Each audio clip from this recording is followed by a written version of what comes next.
नमस्कार दोस्तों, आइए जानते हैं हरियाणा के हर जिला हर क्षेत्र की 25 फटाफट बड़ी खबरों को केवल 10 मिनट में। उससे पहले आप ये वीडियो कहां से देख रहे हैं हमें कमेंट में जरूर बताएं। साथ ही वीडियो को लाइक करके चैनल को सब्सक्राइब जरूर कर दें। किसानों की समस्याओं पर कई जिलों में इनेलो का विरोध प्रदर्शन। जल भराव घोटाले पर अभय चौटाला का क्या अल्टीमेटम। इंडियन नेशनल लोकदल इनेलो ने हरियाणा के कई जिलों में किसानों की समस्याओं को लेकर विरोध प्रदर्शन किया। जल भराव, फसल मुआवजा और धान खरीद में कथित घोटाले के खिलाफ इनेलो कार्यकर्ताओं ने हर जिले में धरना दिया। अभय चौटाला ने सरकार को मुआवजा देने के लिए 1 सप्ताह का समय दिया है।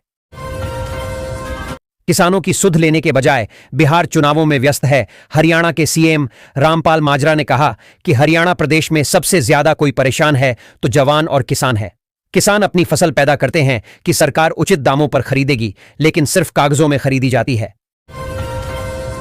इनेलो ने की किसानों की समस्याएं दूर करने की मांग। इंडियन नेशनल लोकदल इनेलो के नेताओं ने राज्यपाल को संबोधित ज्ञापन उपमंडल अधिकारी कणिका गोयल को सौंपा।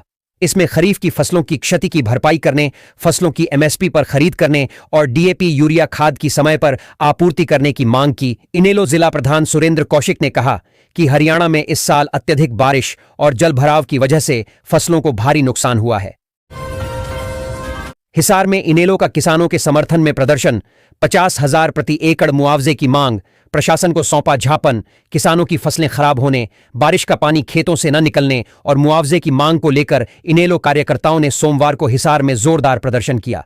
पार्टी के नेताओं व कार्यकर्ताओं ने लघु सचिवालय तक पैदल मार्च करते हुए प्रशासन को ज्ञापन सौंपा। इनेलो के वरिष्ठ नेता उम्मेद लोहान ने कहा कि जिले में लगभग 50,000 एकड़ कृषि भूमि पर अभी भी बारिश और बाढ़ का पानी जमा है।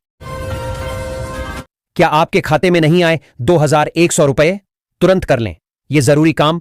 मुख्यमंत्री नायब सिंह सैनी ने बताया कि करीब 1,75,189 महिलाओं के खाते में 2,100 रुपये की पहली किस्त नहीं आई है। दरअसल इन महिलाओं ने आधार ई-केवाईसी नहीं कराया है, जिस वजह से उनका पैसा अटका है। जैसे ही ई-केवाईसी की प्रक्रिया पूरी होगी, उनके खाते में भी पहली किस्त आ जाएगी। विकास परियोजनाओं के लिए जमीन के मुंह मांगे दाम ले सकेंगे किसान। कलेक्टर रेट से 3 गुना तक कीमत मांगने की हटी शर्त। उत्तर प्रदेश सरकार ने ग्रामीण क्षेत्रों में भूमि स्वामित्व को स्पष्ट करने के लिए अध्यादेश पारित किया है। इसका उद्देश्य कब्जाधारकों के अधिकारों को पहचानना और संपत्ति हस्तांतरण को सुगम बनाना है, जिससे ग्रामीण बैंक आरण जैसी सेवाओं का लाभ उठा सकें। ग्रुप डी कर्मचारियों का होगा बायोमेट्रिक सत्यापन। 13,000 पदों पर हुई थीं नियुक्तियां। HSSC ने मांगा ब्यौरा। हरियाणा कर्मचारी चयन आयोग ने ग्रुप डी के 13,000 पदों पर भर्ती हुए कर्मचारियों का बायोमेट्रिक सत्यापन कराने का फैसला किया है। यह कदम भर्ती प्रक्रिया को पारदर्शी बनाने और भविष्य में होने वाली कानूनी अड़चनों से बचने के लिए उठाया गया है। हरियाणा कांग्रेस में असहयोगियों पर एक्शन। राहुल खरगे के साथ दिसंबर में ट्रेनिंग कैंप। बीके हरिप्रसाद ने क्या अल्टीमेटम दिया? हरियाणा कांग्रेस के प्रभारी बीके हरिप्रसाद ने जिलाध्यक्षों से पार्टी संगठन को मजबूत करने और प्रमुख नेताओं को सम्मान देने का आग्रह किया। उन्होंने नेताओं के असहयोग पर नाराजगी जताई और कार्रवाई की चेतावनी दी। बैठक में वोट चोर गद्दी छोड़ अभियान की समीक्षा की गई और दिसंबर में प्रशिक्षण शिविर लगाने का निर्णय लिया गया, जिसमें राहुल गांधी और मल्लिकार्जुन खड़गे भी भाग लेंगे। बैंक को करोड़ों का चूना लगाने वाले 3 दोषियों को कोर्ट ने सुनाई सजा। पंचकूला के प्रगति फीड्स घोटाले में फैसला। पंचकूला की विशेष सीबीआई अदालत ने प्रगति फीड्स घोटाले में 3 दोषियों को सजा सुनाई है। उन पर इंडियन ओवरसीज बैंक से लगभग 12.73 करोड़ रुपए की धोखाधड़ी का आरोप है। आरोपियों ने फर्जी दस्तावेज और बैलेंस शीट का इस्तेमाल कर बैंक से आड़ लिया और उसका दुरुपयोग किया। अदालत ने इसे गंभीर वित्तीय अपराध माना है। पंचकूला की सुहावी जिंदल ने किया कमाल। सीए परीक्षा में ऑल इंडिया 19वां रैंक, ट्राई सिटी में पहला स्थान। पंचकूला की सुहावी जिंदल ने सीए परीक्षा में ऑल इंडिया में 19वां रैंक प्राप्त कर शहर का नाम रोशन किया है। उन्होंने ट्राई सिटी में भी पहला स्थान हासिल किया। सुहावी ने बताया कि यह उनका पहला प्रयास था और उन्हें इतनी सफलता की उम्मीद नहीं थी। उनकी सफलता से परिवार में खुशी का माहौल है। उन्होंने युवाओं को सही दिशा में मेहनत करने की सलाह दी है। गुरु तेग बहादुर के बलिदान पर सीएम सैनी का ट्रिब्यूट। प्रदेश भर में छात्रों के लिए निबंध व कहानी प्रतियोगिता का वर्चुअल शुभारंभ। हरियाणा के मुख्यमंत्री नायब सिंह सैनी ने श्री गुरु तेग बहादुर जी के 350वें शहीदी दिवस पर निबंध और कहानी प्रतियोगिता का शुभारंभ किया। उन्होंने गुरु तेग बहादुर जी के त्याग और बलिदान को नमन करते हुए विद्यार्थियों को उनके जीवन से प्रेरणा लेने का आह्वान किया। मुख्यमंत्री ने कहा कि नई पीढ़ी को गुरुओं के आदर्शों पर चलकर राष्ट्र निर्माण में योगदान देना चाहिए। हरियाणा के सैकड़ों युवा रूस यूक्रेन युद्ध में फंसे रोते हुए करते हैं घर वालों से बात, पुकार सुने सरकार। आप नेता ढांडा ने उठाए सवाल। आम आदमी पार्टी के नेता अनुराग ढांडा ने कहा कि रूस यूक्रेन युद्ध में फंसे हरियाणा के युवाओं की हालत बहुत खराब है। उन्होंने सरकार से पूछा कि इन युवाओं को वापस लाने के लिए क्या किया जा रहा है, क्योंकि वे धोखेबाज एजेंटों के जाल में फंसकर युद्ध में लड़ने को मजबूर हैं। कई युवा मारे गए हैं और कई अभी भी फंसे हुए हैं। विश्व चैंपियन बनने पर सीएम नायब ने महिला क्रिकेट टीम को दी बधाई। रोहतक की शेफाली की जमकर की तारीफ। मुख्यमंत्री नायब सिंह सैनी ने महिला क्रिकेट टीम को विश्व चैंपियन बनने पर बधाई दी। उन्होंने रोहतक की शेफाली वर्मा की विशेष प्रशंसा की, जिन्होंने 87 रन बनाए और 2 विकेट लिए। मुख्यमंत्री ने कहा कि इस जीत ने साबित कर दिया कि देश की बेटियां किसी से कम नहीं हैं और हरियाणा के खिलाड़ी बेजोड़ हैं।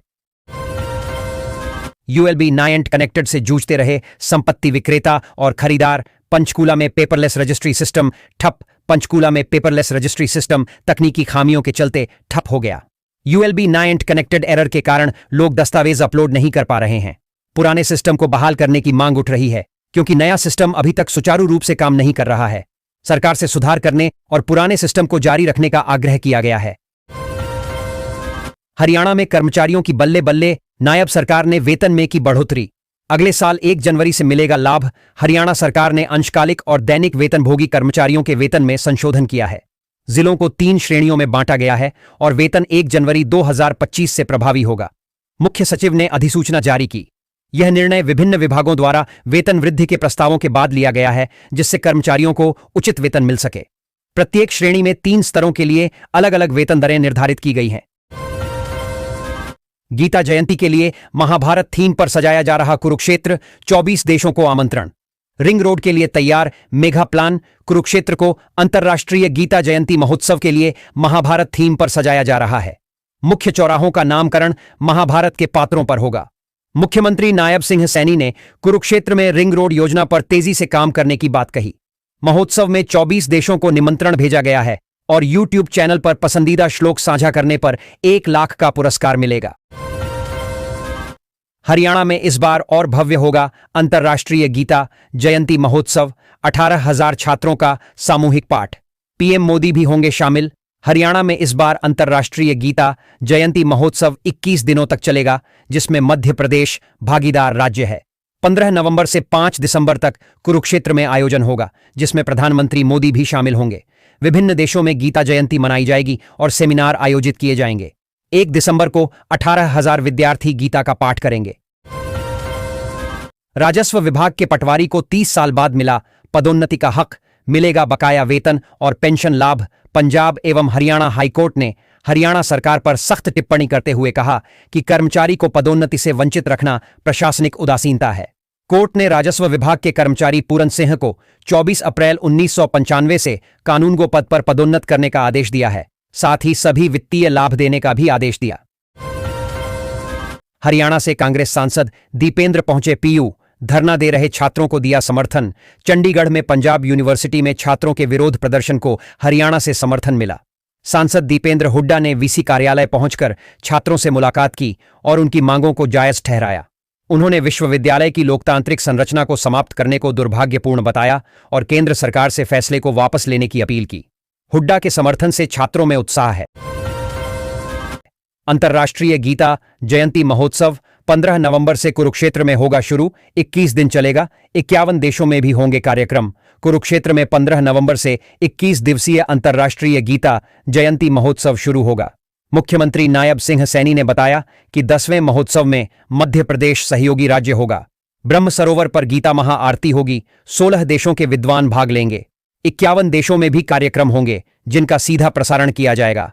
श्रीमद्भागवत प्रदर्शनी, गीता क्विज, शिल्प मेला और दीपोत्सव जैसे आयोजन होंगे। 24 नवंबर से मुख्य कार्यक्रम शुरू होंगे। दिन अब भी गर्म, रात का तापमान आया नीचे। पानीपत में सांस लेना हुआ मुश्किल। पानीपत में प्रदूषण का स्तर बढ़ने से हालात गंभीर हो गए हैं। AQI 306 तक पहुंच गया है। औद्योगिक क्षेत्र में धुंध छाई हुई है और सांस लेना मुश्किल हो रहा है। तापमान में गिरावट के साथ प्रदूषण और बढ़ने की आशंका है। नगर निगम के प्रयास नाकाफी हैं और स्वास्थ्य विशेषज्ञों ने सावधानी बरतने की सलाह दी है। कूड़ा जलाने की समस्या भी प्रदूषण को बढ़ा रही है। चरखी दादरी में ओवरलोड वाहन माफिया ने एसडीएम टीम पर किया हमला, गनमैन की पिस्टल छीन किए 2 फायर। चरखी दादरी में ओवरलोड वाहनों की जांच कर रही एसडीएम योगेश सैनी की टीम पर हमला हुआ। मानकावास गांव के पास बोलेरो और थार सवार युवकों ने गनमैन से पिस्तौल छीनकर 2 फायर किए। पुलिस ने संदीप उर्फ गोलियां और विकास उर्फ छोटू को गिरफ्तार कर लिया है। नवंबर होता है सबसे ज्यादा प्रदूषण का महीना। 30 में से 25 दिन बेहद खराब रहती है हवा। बरतें सावधानी। दिल्ली से सटे बहादुरगढ़ में नवंबर महीने में प्रदूषण का स्तर सबसे अधिक रहता है। पिछले 3 सालों के आंकड़ों से पता चलता है कि इस महीने में हवा की गुणवत्ता ज्यादातर खराब या बेहद खराब होती है। बारिश होने पर कुछ राहत मिल सकती है, लेकिन आमतौर पर प्रदूषण का स्तर उच्च रहता है। इसके कई कारण हैं, जिनमें पराली जलाना और हवा की गति कम होना शामिल है। बहादुरगढ़ में 2 दिन की राहत के बाद फिर बढ़ा प्रदूषण। लोगों का सांस लेना हो रहा दूभर। बहादुरगढ़ में 2 दिन की राहत के बाद प्रदूषण का स्तर फिर से बढ़ गया है, जिससे लोगों का सांस लेना मुश्किल हो गया है। वायु गुणवत्ता सूचकांक AQI बढ़ने से शहर में धुंध की परत छा गई है। प्रदूषण के कारण लोगों को आंखों में जलन और सांस लेने में तकलीफ हो रही है। प्रशासन प्रदूषण को नियंत्रित करने के लिए कदम उठा रहा है। अब जरूर बरतें सावधानी। बदलते मौसम ने बढ़ाई लोगों की टेंशन। इन बातों का रखें ध्यान। फरीदाबाद में मौसम बदलने से सांस की तकलीफ वाले मरीजों की संख्या बढ़ रही है। जिला नागरिक अस्पताल में रोजाना लगभग 2500 मरीज आ रहे हैं। डॉक्टरों का कहना है कि नमी और प्रदूषण के कारण बुखार, छाती में संक्रमण और डायरिया के मामले भी बढ़ रहे हैं। सांस के पुराने रोगियों और बुजुर्गों को विशेष सावधानी बरतने की सलाह दी गई है। समय पर इलाज शुरू करवाने और प्रदूषित वातावरण से बचने की सलाह दी गई है। गुरुग्राम में HSVP बनाने जा रहा है नई मार्केट। एक्सप्रेसवे से सटे सेक्टर के रेजिडेंट्स को मिलेगी सुविधा। गुरुग्राम के सेक्टर 110A में HSVP नई मार्केट विकसित करेगा, जिससे निवासियों को सुविधा मिलेगी।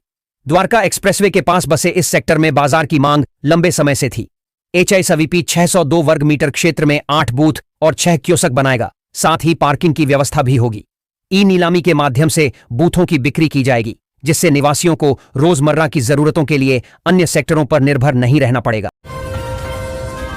अगले महीने से शुरू हो जाएगा मानेसर में डोर टू डोर कूड़ा कलेक्शन। एजेंसी को 5 साल के लिए मिला टेंडर। मानेसर नगर निगम क्षेत्र में डोर टू डोर कूड़ा कलेक्शन का टेंडर पूजा कंसुलेशन नामक एजेंसी को दिया गया है, जो 8 दिसंबर से शुरू होगा। 5 साल के इस प्रोजेक्ट के लिए एजेंसी को 64 करोड़ रुपए मिलेंगे। एजेंसी 169 वाहनों के साथ 1.25 लाख संपत्तियों से रोजाना 200 टन कूड़ा उठाएगी। महिलाओं के खातों में 2100 रुपए भेजकर सरकार ने अपना संकल्प पूरा किया। बड़ौली प्रदेश भाजपा अध्यक्ष मोहनलाल बड्ढौली ने मानेसर में कार्यकर्ताओं से संवाद करते हुए कहा कि भाजपा का प्रत्येक कार्यकर्ता महत्वपूर्ण है। उन्होंने नायब सरकार की योजनाओं को जन जन तक पहुंचाने का आह्वान किया। नायब सरकार ने हरियाणा दिवस पर महिलाओं को 2100 रुपए की आर्थिक सहायता दी और पेपरलेस रजिस्ट्री प्रणाली शुरू की। आत्मनिर्भर भारत संकल्प अभियान पर भी चर्चा की गई। 2100 रुपए की पहली किस्त पाकर खिल उठे महिलाओं के चेहरे। लाडो लक्ष्मी योजना के तहत मिला लाभ। हरियाणा सरकार की लाडो लक्ष्मी योजना के तहत महिलाओं को 2100 रुपए की पहली किस्त मिली, जिससे उनके चेहरे खिल उठे। इस राशि से महिलाएं अपने छोटे छोटे सपने पूरे करने और आत्मनिर्भर बनने की उम्मीद कर रही हैं। कुछ इसे अपनी जरूरतों पर खर्च करेंगी तो कुछ परिवार के लिए खुशियां खरीदेंगी। महिलाओं ने मुख्यमंत्री नायब सिंह सैनी का आभार व्यक्त किया और इसे भाजपा सरकार द्वारा अपना वादा पूरा करना बताया। गुरुग्राम के हृदय आरोग्य केंद्र को सितंबर तक का भुगतान। फिर भी इलाज के लिए क्यों परेशान हो रहे आयुष्मान लाभार्थी। गुरुग्राम के नागरिक अस्पताल में हृदय आरोग्य केंद्र द्वारा आयुष्मान कार्ड धारकों को इलाज न मिलने से परेशानी हो रही है। बकाया भुगतान के कारण जून में सेवाएं स्थगित कर दी गई थीं। हालांकि अस्पताल प्रबंधन का कहना है कि सितंबर तक का भुगतान हो चुका है और अक्टूबर का भुगतान प्रक्रिया में है। फिर भी मरीजों को इलाज नहीं मिल पा रहा है। गुरुग्राम की हवा हुई और जहरीली। AQI 450 के पार। सांस के मरीजों को घर से बाहर नहीं निकलने की सलाह। गुरुग्राम में प्रदूषण का स्तर बेहद बढ़ गया है, जहां एयर क्वालिटी इंडेक्स 450 के पार पहुंच गया। प्रदूषण से लोगों को सांस लेने में दिक्कत हो रही है और डॉक्टरों ने बच्चों और बुजुर्गों को घर से बाहर न निकलने की सलाह दी है। प्रदूषण का मुख्य कारण सड़कों पर धूल, वाहनों का धुआं और फैक्ट्रियों से निकलने वाला प्रदूषण है। लाडो लक्ष्मी योजना का मैसेज मिलते ही खाते जांचने बैंक पहुंची महिलाएं। किसी के चेहरे पर खुशी तो कई हुई, निराश। लाडो लक्ष्मी योजना का संदेश मिलते ही महिलाएं बैंक पहुंची। कुछ महिलाओं को योजना का लाभ मिला जिससे वे खुश थीं, जबकि अन्य निराश हुईं क्योंकि उनके खाते में पैसे नहीं आए थे। बैंकों में इस योजना को लेकर भारी भीड़ देखी गई, जहां महिलाएं अपने खातों की जांच करने के लिए उत्सुक थीं। बीते महीने 10,920 वाहनों के कटे चालान, शराब पीकर वाहन चलाने वाले 338 लोग धरे। पलवल पुलिस ने अक्टूबर में यातायात नियमों का उल्लंघन करने वालों के खिलाफ अभियान चलाया। 10,920 वाहनों के चालान किए गए और 146 जब्त किए गए। शराब पीकर गाड़ी चलाने, गलत लेन में चलने और ट्रिपल राइडिंग जैसे उल्लंघनों पर कार्रवाई हुई।